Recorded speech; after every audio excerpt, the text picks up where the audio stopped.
للہ رب العالمین والصلاة والسلام سید الانبیاء والمرسلین علیہ حروف التحیۃ والتسلیم وعلی آلہ واصحابہ اطرۃ اجمعین برحمتک یا ارحم الراحمین. اما بعد، بسم اللہ الرحمن الرحیم. رب اشرح لی صدری ویسر لی امری واحلل عقدۃ من لسانی یفقہوا قولی رب زدنی علما. معزز حاضرین و سامعین، السلام علیکم ورحمۃ اللہ وبرکاتہ. سورۃ ہود ہم پڑھ رہے ہیں. ہفتہ بعد درس قرآن کے ساتھ حاضر خدمت ہوں. آیت نمبر 29 سے آگے پڑھیں گے. جو پچھلی آیات تھی اس میں جو حضرت نوح علیہ السلام کے زمانے میں منکرین حق تھے، وہ مختلف طرح کے اظہار کرتے تھے کہ بھئی آپ کے پاس دولت نہیں ہے، آپ کے ساتھ آپ کی ایمان لانے والے غریب لوگ ہیں، آپ قبیلے کے سردار نہیں ہیں، اس قسم کے، لہٰذا آپ کس طرح کہتے ہیں کہ میں نبی ہوں، یا آپ اپنے دعویٰ میں صحیح نہیں ہیں. اس کا جواب جو حضرت نوح علیہ السلام نے دیا، سماعت فرمائیں. اور پھر انشاءاللہ یہ میں ساری آیات اکٹھی پیش کرنے کے بعد، ترجمہ پیش کرنے کے بعد انشاءاللہ اس کی تفسیر کروں گا، تاکہ مختصر وقت میں سب کی تفسیر اکٹھی ہو جائے. وَيَا قَوْمِ لَا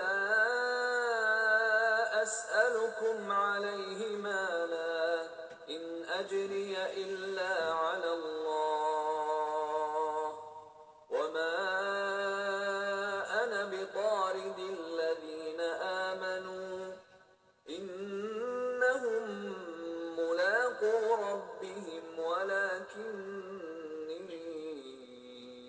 أَرَاكُمْ قَوْمًا تَجْهَلُونَ. آیت مبارکہ کا ترجمہ ہے: اے میری قوم، اس تبلیغ پر تم سے کوئی مال معاوضہ نہیں مانگتا. میرا اجر صرف اللہ ہی پر ہے. جو لوگ ایمان لا چکے ہیں ان کو میں دھتکارنے والا نہیں ہوں. بطور دن، بے شک وہ اپنے رب سے ملنے والے ہیں، لیکن میں تمہیں ایک جاہل یا حقیقت سے ناشناس قوم پاتا ہوں، جس قسم کی تم اعتراض کر رہے ہو. اگلی آیت مبارکہ ہے: وَيَا قَوْمِ مَنْ يَنْصُرُنِي مِنَ اللَّهِ إِنْ طَرَدتُّهُمْ أَفَلَا تَذَكَّرُونَ. اور اے میری قوم، اگر میں ان لوگوں کو، ایمان لانے والوں کو دھتکار دوں، جس طرح وہ کہتے ہیں، تو کون مجھے اللہ کی پکڑ سے بچائے گا؟ کیا تم غور نہیں کرتے؟ یعنی اللہ کی میں احکام کی نافرمانی کروں گا تو یہ تو ٹھیک نہیں ہے.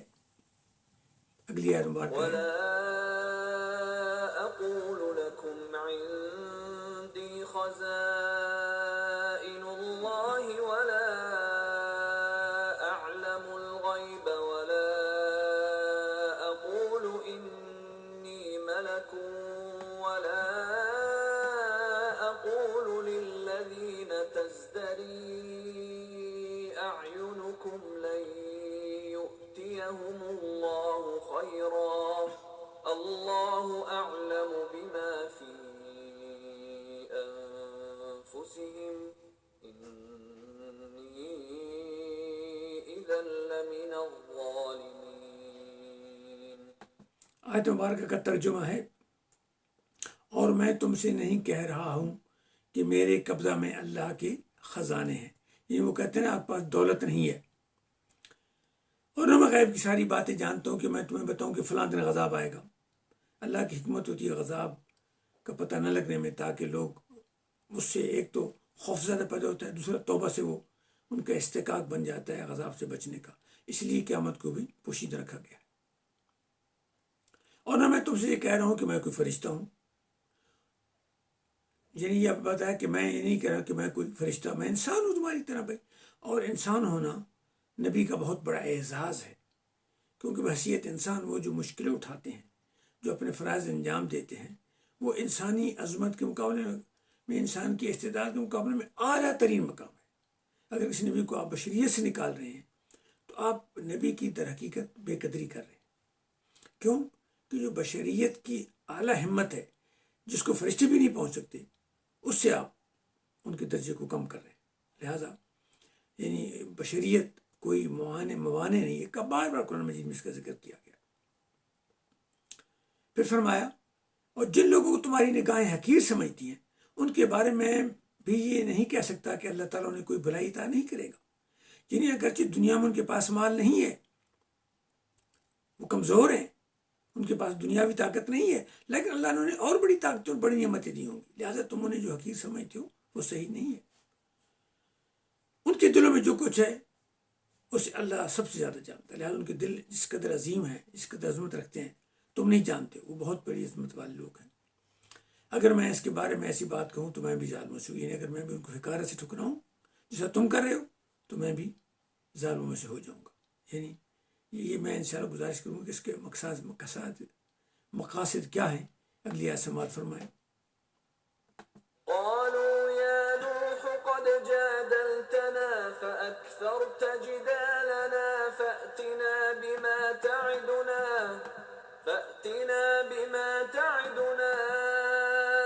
إن كنت من الصادقين.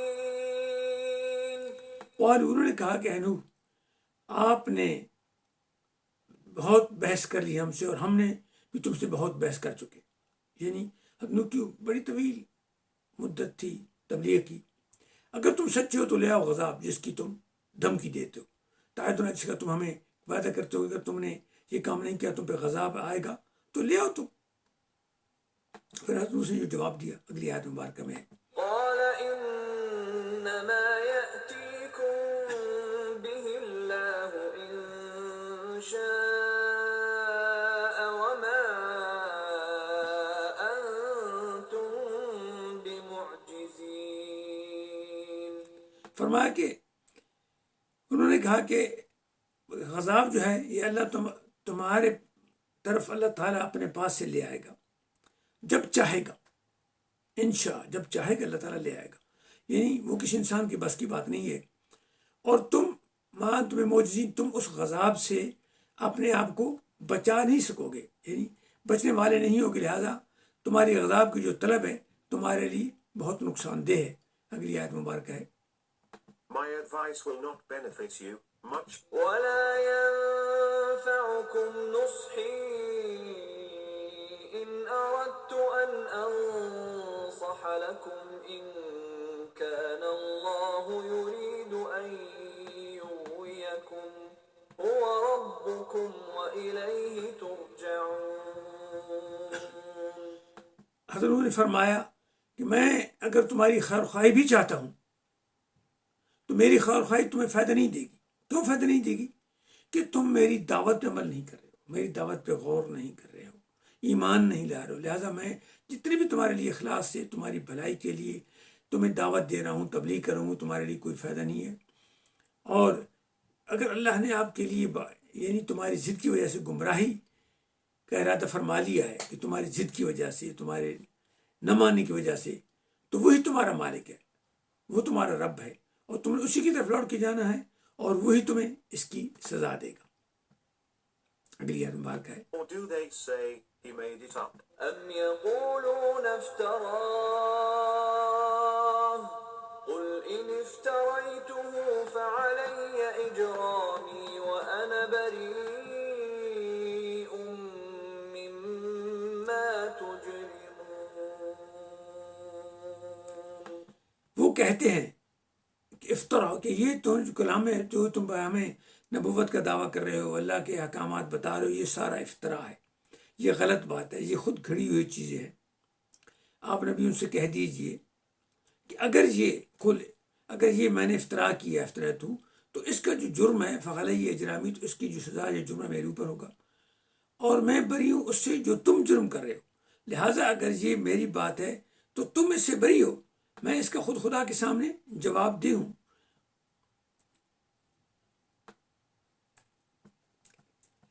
یہ آیت مبارکہ جو ہے یہ اس کیفیت کو بتا رہی ہیں جو حضرت نوح علیہ السلام کے زمانے میں گزر رہی تھی. اور اہم بات یہ نکات اس میں ان آیات مبارکہ میں جو ہمارے لیے قابل غور و فکر ہیں اور ہمارے لیے قابل تقلید ہیں کہ ان کے جو اعتراضات تھے وہ عام طور پہ انسانی معاشروں میں اس وقت سے لے کر آج تک چل رہے ہیں. لوگوں کو حقیر جانا جاتا ہے ان کے سوشل سٹیٹس کی وجہ سے، ان کے معاشی سٹیٹس کی وجہ سے، ان کے بعض اوقات کام کاجوں کی وجہ سے، ان کے پاس مال نہ ہونے کی وجہ سے. تو یہ جو تفریق ہے جو ہم انسان اپنے دماغ سے شیطان کے کہنے پہ کرتا ہے، تمام انبیاء نے، اور اللہ تعالیٰ کو یہ بہت ناپسند ہے، اور اس لیے اللہ تعالیٰ نے تمام انبیاء کے ذریعے اس سے منع کرنے حکم دیا. اور یہ حضرت نوح علیہ السلام نے ان کو بتایا کہ جن تم حقیر سمجھتے ہو وہ اللہ کے نزدیک حقیر نہیں ہے، لہٰذا تمہارا اس کے بارے میں حقارت سمجھنا غلط ہے. اللہ نے ان کو اور ایسی نعمتیں دی ہیں جو تم سے بڑھ کر ہے.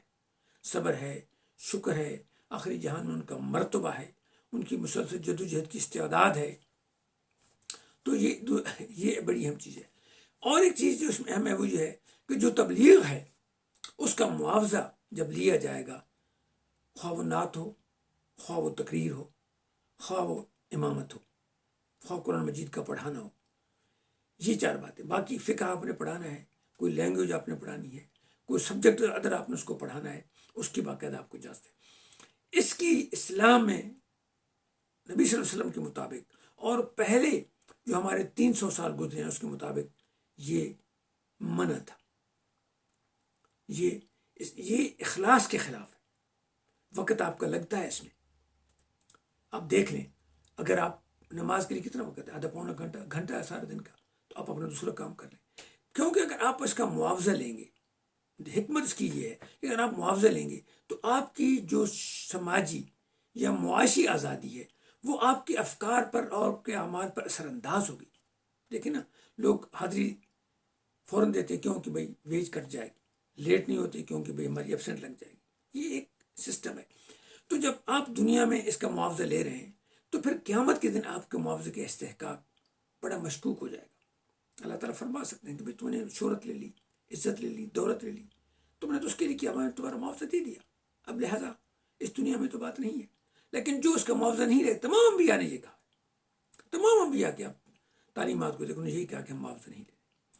اب بعد میں اجماع ہو گیا ہے جماعتوں کا معاوضہ لینے کا، امامت کا، خطابت کا، اور ہمارے جو نعت خوان ہیں وہ ماشاء اللہ پیسے لیتے ہیں.